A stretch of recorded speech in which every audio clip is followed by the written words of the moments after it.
بسم اللہ الرحمن الرحیم۔ السلام علیکم، ویلکم ٹو لبرا اسٹوری۔ اگر آپ چینل پر نئے ہیں تو چینل کو سبسکرائب کر کے بیل نوٹیفیکیشن آن کر لیں تاکہ آپ کو ملتی رہیں تمام ویڈیو اپڈیٹس۔ اب آپ مجھے لبرا اسٹوری فیس بک پیج پہ بھی فالو کر سکتے ہیں۔ تو چلیے ویڈیو کی طرف اور سنتے ہیں کسی کی زندگی پہ بیتا ایک اور سچا واقعہ۔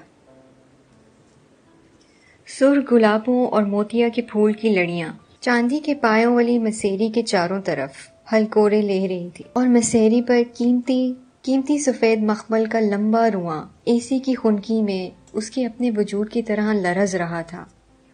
اس نے گھونگھٹ اٹھا کر باہر کی طرف دیکھا تو گلابی گلاب اور چنبیلی کے پھولوں کے ہار لٹکے ہوئے تھے۔ اسے یوں لگا جیسے یہ مسیری نہیں بلکہ ایک چاندی کا پنجرہ ہے۔ پنجرے کی سلاخیں پھولوں کی لڑیاں نہیں بلکہ سونے کی مضبوط سلاخیں ہیں، جن سے وہ سر ٹکرا کر وہ مر تو سکتی ہے مگر ان کو توڑ نہیں سکتی۔ دلہن کا کمرہ تھا یا قبر تھی، یہاں پر وہ وحشت کا شکار تھی۔ یہ اس کی سہاگ رات تھی جس کے بعد طلوع ہونے والی صبح ہر دوشیزہ کو ایک پروقار خاتون کا روپ دیا کرتی ہے۔ اللہ کے بھیجے ہوئے آسمانی صحیفے کے سائے میں ماں باپ کے گھر سے رخصت ہوئی ہو، چاہے ایک کلیشنکوف اس کے والدین کی کن پٹی پر رکھ کر اس کو زبردستی دلہن بنا لیا گیا ہو۔ اس نے جب گہرا سانس لیا تو اسے یاد آ گیا کہ کس طرح نکاح نامے پر اس سے زبردستی بندوق برداروں نے دستخط کروائے تھے۔ تبھی تو اسے یہ دلہن کا کمرہ ایک قبر لگ رہی تھی۔ بھاری قدموں کی آواز سنائی دی، وہ اندر ہی اندر لرز اور سمٹ کر رہ گئی۔ اس کو یاد آیا کہ وہ اس سے پہلے کہاں تھی۔ وہ کراچی کے ایک کالج میں BA فائنل کے ایک ہونہار طالبہ تھی۔ اس کے ابو نے بیٹے کی وجہ سے کینیڈا کا امیگریشن حاصل کرنے کے بعد مکان اور گاڑی بیچ دی تھی، اور ان پیسوں سے انہیں اپنی بیوی اور اپنی بیٹی کا ٹکٹ خریدا تھا۔ اس کے امتحان ہونے والے تھے اور وہ امتحان دے کر ہی کراچی چھوڑنا چاہتی تھی۔ کار بک جانے کی وجہ سے اسے بس پر آنا جانا پڑتا تھا۔ ان دنوں وہ چند دن سے نوٹ کر رہی تھی کہ ایک پجیرو اس کا پیچھا کرتی ہے۔ گاڑی ایک ادھیڑ عمر کا آدمی چلاتا ہے جو کافی باوقار لگتا تھا، اور پیچھے ڈرائیور جیسا شخص انتہائی تمیز سے بیٹھا ہوتا، اور کبھی وہی آدمی ٹویوٹا یا کسی اور دوسری گاڑی میں ہوتا۔ اس کو بہت غور سے دیکھتا، جیسے اسے دیکھ کر اس نے دل میں کچھ ٹھان لی ہو۔ اس کی سمجھ میں نہ آتا کہ اس کی باپ کی عمر کا یہ آدمی آخر کیوں اس کو اتنا دیکھتا ہے اور پیچھا کرتا ہے۔ ڈر کے مارے اس نے والدین سے اس بارے میں بات ہی نہ کی۔ وہ ذکر کرتی تو یقیناً اس کے ابا اس کو کالج سے ہٹا دیتے اور BA کا امتحان دینے سے بھی رہ جاتی۔ تمام مڈل کلاس گھرانے کی بیٹیوں کی طرح اس کو بھی بہت پڑھنے کا شوق تھا۔ بہت ہی محنت سے اس نے BA کیا تھا اور اسی وجہ سے وہ اپنی فائنل پیپرز دینا چاہتی تھی۔ آخری پرچہ دینے کے بعد لڑکیوں نے ایک دوسرے کو خط لکھنے اور مین جول رکھنے اور شادی پہ بلانے کا وعدہ کیا اور خدا حافظ کہہ کر اپنے اپنے گھر کی طرف چل پڑی۔ سائمہ بھی بے پرواہی سے اپنی دھن میں مگن بس سٹاپ کی طرف جا رہی تھی کہ وہی پجیرو ایک طرف سے نمودار ہوئی اور اس کے ساتھ ہی ایک اور پجیرو اس کے برابر آ کھڑی ہوئی۔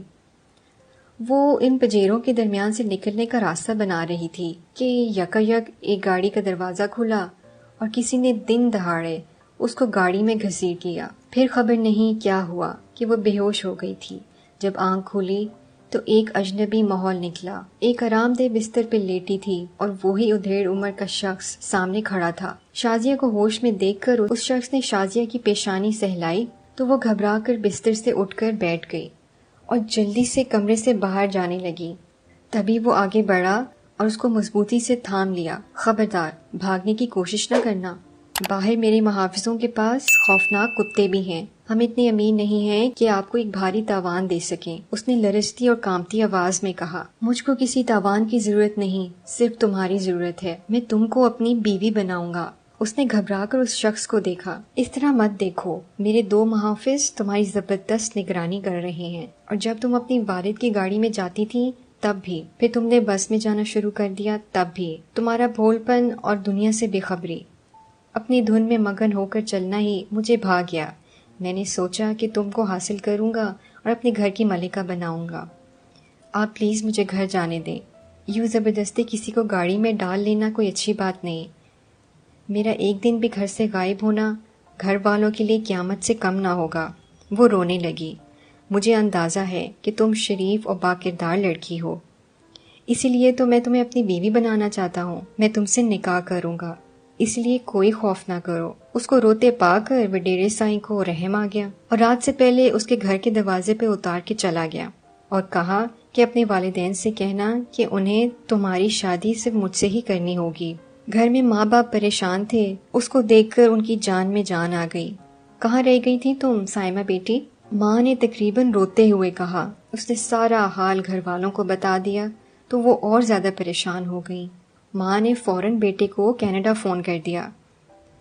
وہ آنے پر تیار تھا مگر کچھ رکاوٹیں تھیں تو ماں نے اس کو منع کر دیا کہ تم مت آؤ، ہم خود ہی اس مسئلے سے نمٹ لیں گے۔ 2 دن بعد وہ لوگ پھل اور مٹھائی کے ٹوکرے لے کر آ گئے اور انہوں نے صاف بتا دیا کہ سائیں اللہ داد نے رشتہ مانگا ہے۔ پہلی بیوی ان سے کافی بڑی ہے اور دوسری سے تو ان کی کوئی اولاد ہی نہیں، اور تیسری میڈیکل کی طالبہ تھی، ان کو پسند آئی۔ اس کے والدین نے رشتے سے انکار نہیں کیا۔ اب اس کے 6 بچے ہیں اور وہ لاڑکانہ میں ان کے گاؤں میں رہتی ہے۔ سائمہ ان کی 4تھی بیوی ہوگی اور کراچی میں رہے گی۔ کلفٹن کا بنگلہ وہ سائمہ کے نام کرنے کے لیے تیار تھے۔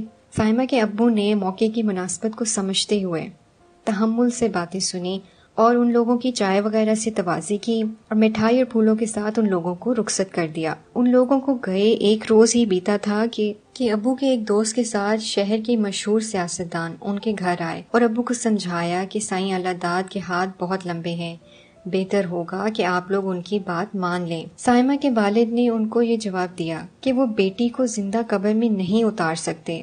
وہ مایوس ہو کے چلے گئے۔ جب سارا سامان کینیڈا کے لیے پیک ہو رہا تھا، آدھی رات کو کچھ لوگ جن کے چہرے چھپے ہوئے تھے اور ہاتھوں میں کلیشن کوفی تھیں، صحن کی دیوار سے گھر میں کود آئے اور انہوں نے گھر کا گیٹ کھول دیا۔ اسی وقت گیٹ سے 2-3 گاڑیاں اندر داخل ہوئیں۔ مولوی صاحب کے ساتھ گواہان بھی تھے اور اللہ داد بھی تھے۔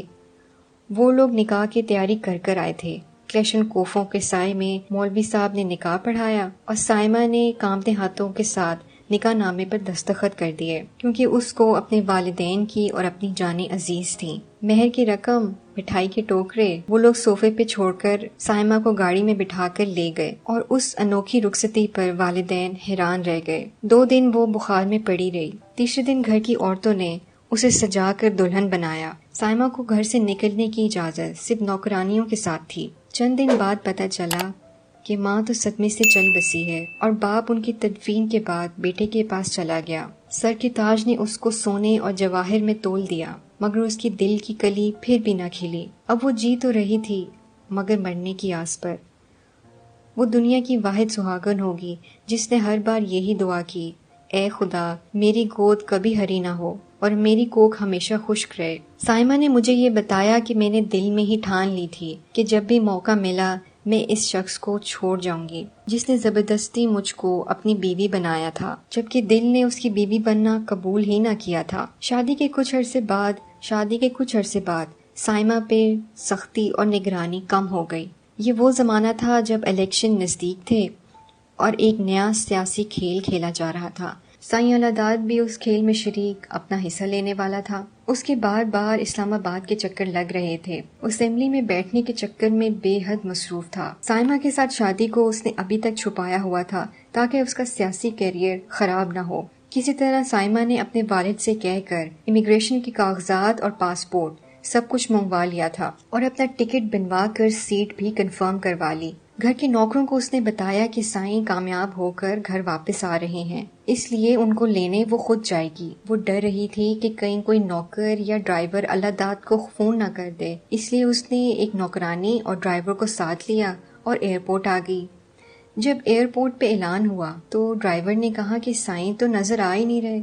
سائمہ بولی کیونکہ اب وہ حکومت میں آ گئے ہیں لہٰذا وہ دوسری طرف سے آئیں گے۔ وہ چند قدم جو ایئرپورٹ کی کسٹم سے اس نے جہاز تک کے طے کیے اس کی زندگی کا سب سے زیادہ کٹھن اور لمبا راستہ تھا۔ جہاز میں جب ایئر ہوسٹس نے انگلش میں کینیڈا کی طرف روانگی کی اناؤنسمنٹ کی تب اس کو احساس ہوا کہ وہ کتنا بڑا مارکا سر کر آئی ہے۔ ٹورنٹو کے ایئرپورٹ پہ پہنچنے پر اس نے اپنے بھائی کو فون کیا۔ آواز سن کر ان کو یقین ہی نہ ہوا کہ یہ اس کی بہن سائمہ بول رہی ہے۔ وہ اسی وقت آ کر اسے اپنے گھر لے گیا، جہاں اس کا باپ اس کے گلے لگ کر ہچکیوں سے روتا رہا۔ اس کی بڑی بہن بیائی جا چکی تھی اور امریکہ میں تھی۔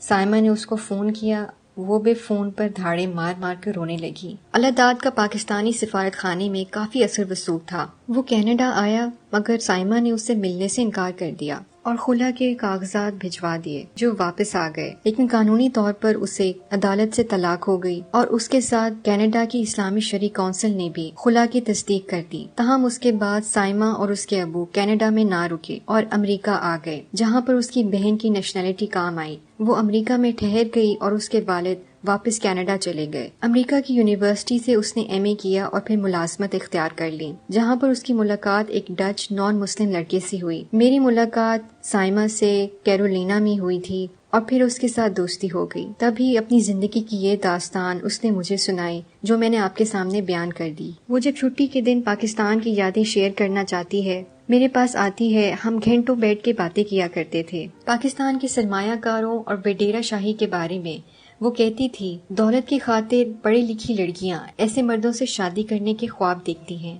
جن کا سیاست میں اثر رسوخ ہو اور جو ان کو اپنی قیمتی گاڑیوں میں سیر کروائیں، ان کو تحفے میں گاڑیاں اور بنگلے دیں۔ مگر مجھے یہ سب ناپسند تھا۔ تب اللہ داد کے پاس مجھے کوئی تکلیف نہ تھی، وہ اچھا سلوک کرتے تھے، لیکن پتہ نہیں کیوں میرے دل میں ان کی سخت اور حکمرانی کو قبول نہیں کیا۔ سب کچھ پا کر بھی مجھ پہ یوں لگتا تھا جیسے میں خالی دامن ہی ہوں۔ یہ اپنی اپنی پسند اور سوچ کی بات ہوتی ہے۔ ویسے بھی اسلام میں زبردستی کی شادی کی کوئی حیثیت نہیں ہے۔ جس دل کو قبول نہ کرے اس کے ساتھ سے بھی کبھی خوشی حاصل نہیں ہوتی۔ میں کہتی تو وہ جواب دیتی، ہاں تم ٹھیک کہتی ہو۔ جب کوئی کسی کے ساتھ زبردستی کرے تو عنایت بھی ظلم معلوم ہوتی ہے، ورنہ اللہ داد میں کوئی کمی نہ تھی۔ وہ خوبصورت اور باوقار تھے، سخی بھی تھے۔ ہزاروں لوگ ان کے در کے سوالی ہوتے تھے۔ میں تو ان کے مقابلے میں ایک معمولی سی لڑکی تھی، لیکن میرا دل ان کو قبول ہی نہ کرتا تھا۔ مجھ کو وہ اپنے مقابلے میں معمولی نظر آتے تھے، کیونکہ وہ دولت سے پیار کرتے تھے اور اسی دولت کے بلبوتے پر وہ جو چاہتے حاصل کر لیتے تھے۔ یہ عمل متقی لوگوں کا شیوا نہیں ہے۔ سائمہ کی کہانی سن کر میں اکثر سوچتی تھی کہ یہ کہانی ان طلسماتی کہانی سے ملتی ہے جن میں دیو، پریزاد یا جن خوبصورت لڑکیوں کو زبردستی لے جاتے ہیں اور کسی دور ویرانے میں واقع اپنے طلسماتی محلوں میں قید کر لیا کرتے تھے، لیکن اس زمانے میں دیووں اور جنوں کی جگہ انسانوں نے لے لی۔ اگر آپ کو ہماری یہ ویڈیو پسند آئی ہو تو اپنے پیاروں کے ساتھ لازمی شیئر کریے گا۔ شکریہ۔